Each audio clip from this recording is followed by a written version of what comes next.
इस समत्व बुद्धि में तू लग जा। आगे बोलते हैं सिद्ध असिद्धो समो भूत्वा समत्वम योग उच्यते। पहले बताया सुख दुख, हानि लाभ, जय पराजय। जिसकी बुद्धि में ये तीन चीज नहीं है उसको क्या कहा उन्होंने? क्या कहा, कोई बता सकता है? स्थित प्रज्ञ की परिभाषा जब दी थी तो भगवान ने कहा था कि जो इन तीनों से परे है वो व्यक्ति स्थित प्रज्ञ है, अर्थात उसकी प्रज्ञा, उसकी बुद्धि स्थित है, निश्चय वाली है, एक निश्चय वाली है। तो बोलते हैं देखो सिद्धि असिद्धि में समान होकर हमें क्या पता क्या होगा, हमें नहीं पता। किस कर्म का क्या फल मिलेगा हम नहीं जानते। हम आशा से, कामना से, आसक्ति से कर्म करते हैं, कोई फल पहले दिमाग में होता है, तो बोलते हैं वो नहीं होगा। तुमको तो सिद्धि और असिद्धि को छोड़कर, इसकी बात को, इस भावना को छोड़कर कर्म करना है, इसको ही समत्व बोलते हैं। यही समता का योग है, समता।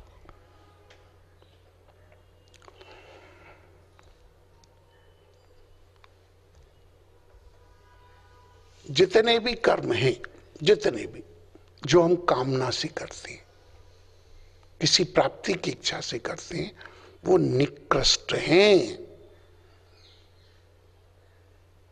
बुद्धि योग से। बुद्धि योग क्या है? समत्व योग। सर्वश्रेष्ठ क्या है? समत्व योग। इससे निकृष्ट है जितने भी सकाम के कर्म है, कोई भी कहीं भी। अभी वो कभी कभी हो जाता है, बच्चों के जैसी बात वो निकल जाएगी, लगेगी। अगर आपको परमात्मा को भी प्राप्त करने की कामना है ना, तो वो भी एक बाधा बनेगी आगे जाकर।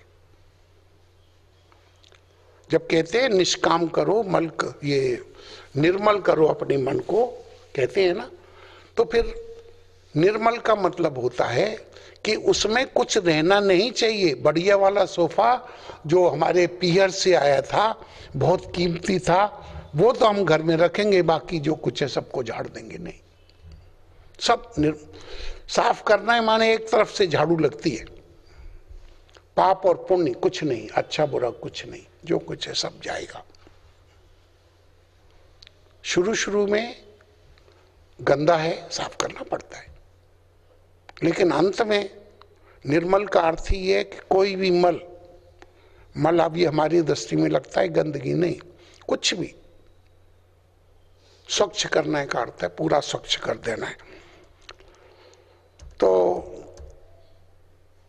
कहते हैं कि भाई देखो ये सकाम कर्म जो है बहुत निकृष्ट है।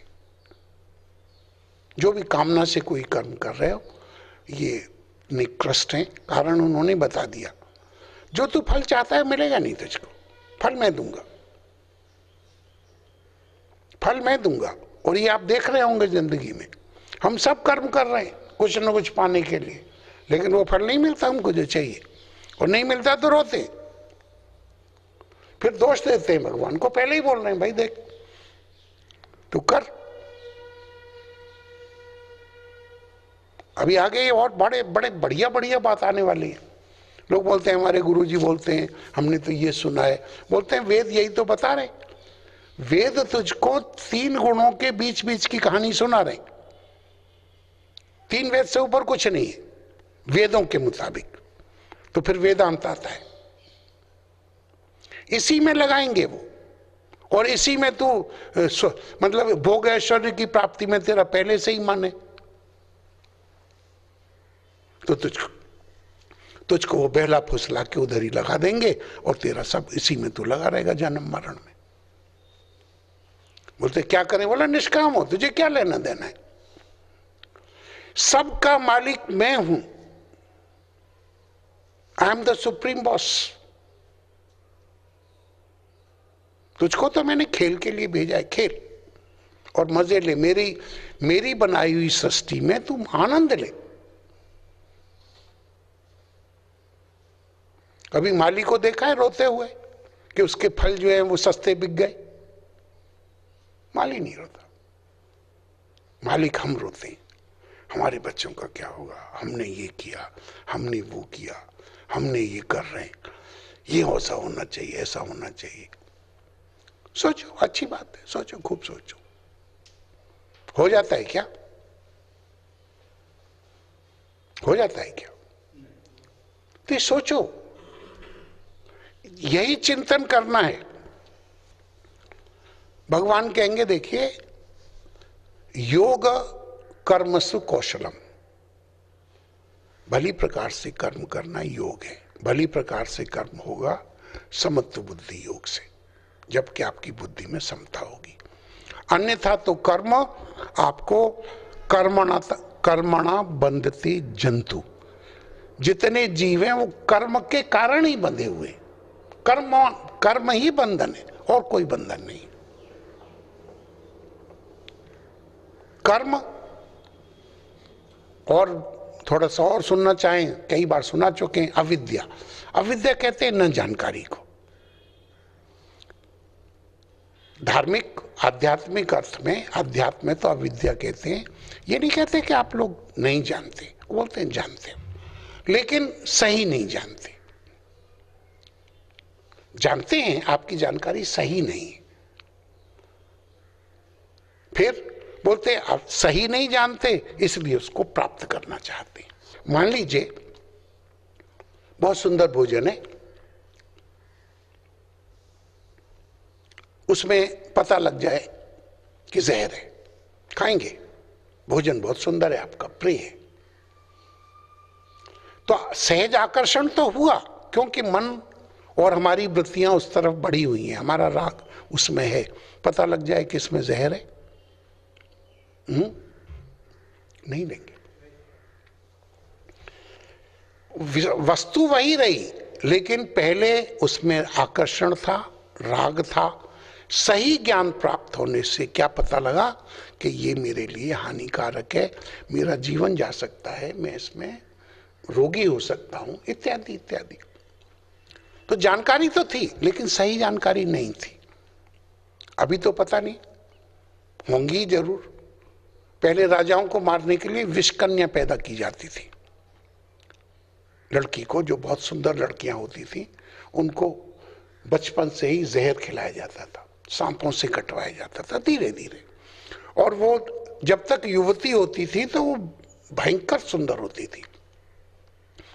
अगर वो किसी को, साथ की तो बात छोड़ दीजिए, चुंबन भी कर लें तो व्यक्ति मर जाता था। वो राजा महाराजाओं को मारने का और कोई तरीका नहीं था। ये संसार विषकन्या ही है, आप इसको चाहे माने चाहे ना माने। इसका आलिंगन, चुम्बन, इसका नजदीकी ही मृत्यु का कारण है, होगी, बचती नहीं। तो इसीलिए उन्होंने कहा कामना वाले कर्म यही होंगे। तू तो बस बुद्धि योग के शरण हो जा, क्योंकि जो भी फल चाहते हैं वो कृपण है, माने कंजूस हैं, कायर हैं, अक्ल है ही नहीं। अविद्या से आप जो भी कर्म करोगे, क्योंकि अविद्या से कर्म में रुचि होगी।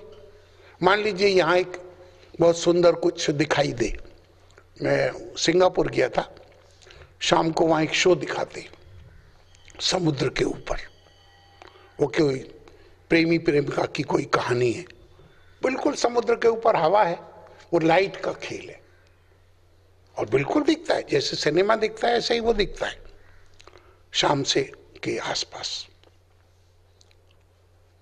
वहां है कुछ नहीं, लाइट का खेल। टीवी में है कुछ, बढ़िया बढ़िया भोजन दिखाई जाए, खा लेंगे, पेट भर जाएगा। हम सही जानकारी के अभाव में वस्तुओं को प्राप्त करना चाहते हैं, उसके लिए हम कर्म करते हैं।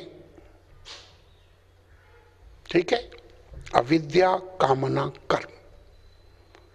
अविद्या के कारण मन में कामना होती है, कामना दो ही तरह का फल है, या तो राग के कारण या द्वेष के कारण। किसी से द्वेष है तो हम भागना चाहते हैं उससे, या उसको नष्ट करना चाहते हैं। राग है, उसको प्राप्त करना चाहते हैं, उसके लिए दौड़े। तो अविद्या, कामना, कर्म। कर्म फिर हमको अविद्या में ले आएगा। एक सर्कल है, अविद्या, कामना, कर्म। फिर कर्म का फल क्या है? अविद्या।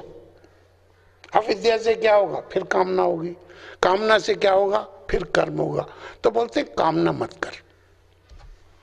कामना से जो तू, कामना माने फल की इच्छा से जो भी तू कर्म करेगा वो सब निम्न श्रेणी के होंगे और वो तुझको बांधने वाले होंगे।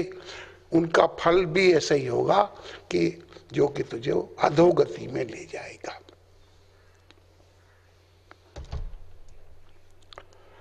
अब बार बार भगवान बुद्धि योग कहते हैं।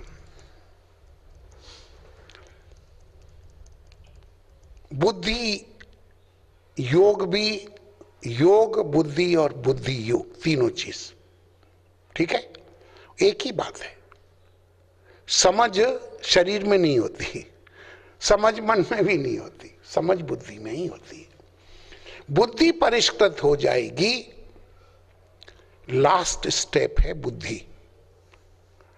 आत्मा, शरीर और आत्मा की बीच में अंतिम स्टेप है बुद्धि। और परमात्मा का प्रथम प्रकाश, चैतन्य तत्व का प्रथम प्रकाश पड़ता है बुद्धि में। बुद्धि में उस चैतन्य तत्व का प्रकाश पड़ता है, फिर बुद्धि उससे इस जगत को प्रकाशित करती है, उसे हम आभास कहते हैं। तो अगर हमारी बुद्धि, हमारा शीशा ही सुधर जाएगा, रिफ्लेक्टर ही सही हो जाएगा, तो सामने के पदार्थों को हम स्पष्ट रूप से देख पाएंगे। स्पष्ट माने इसमें सत्य क्या है और असत्य क्या है। बुद्धि मलिन नहीं होनी चाहिए। अब इसके आध्यात्मिक अर्थ अलग है। आपकी बुद्धि बहुत शार्प हो सकती है। चोर, ठग, सब लोग बहुत शातिर होते हैं, उनकी बुद्धि बड़ी तेज होती है। वकील बहुत तेज होते हैं, और भी सभी वैज्ञानिक तेज हैं, उनकी बुद्धि बहुत अग्रिम है। उस बुद्धि से उनको लेना देना नहीं। वो बुद्धि भी सांसारिक लौकिक पदार्थों में तेज है, ठीक है। इस दुनिया के पदार्थों को या इस नॉलेज में वो तेज है, लेकिन अविद्या वाली है। उसमें स्वरूप का विचार, स्वरूप का ज्ञान नहीं है।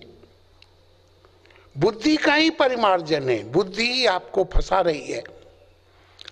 जब वो हम मन मनुष्य नाम कारणम बंध मोक्षयो बोलते हैं कि मन से ही आप फंसे, मन में फिर वो चारों मिले होते हैं, मन, बुद्धि, चित्त, अहंकार।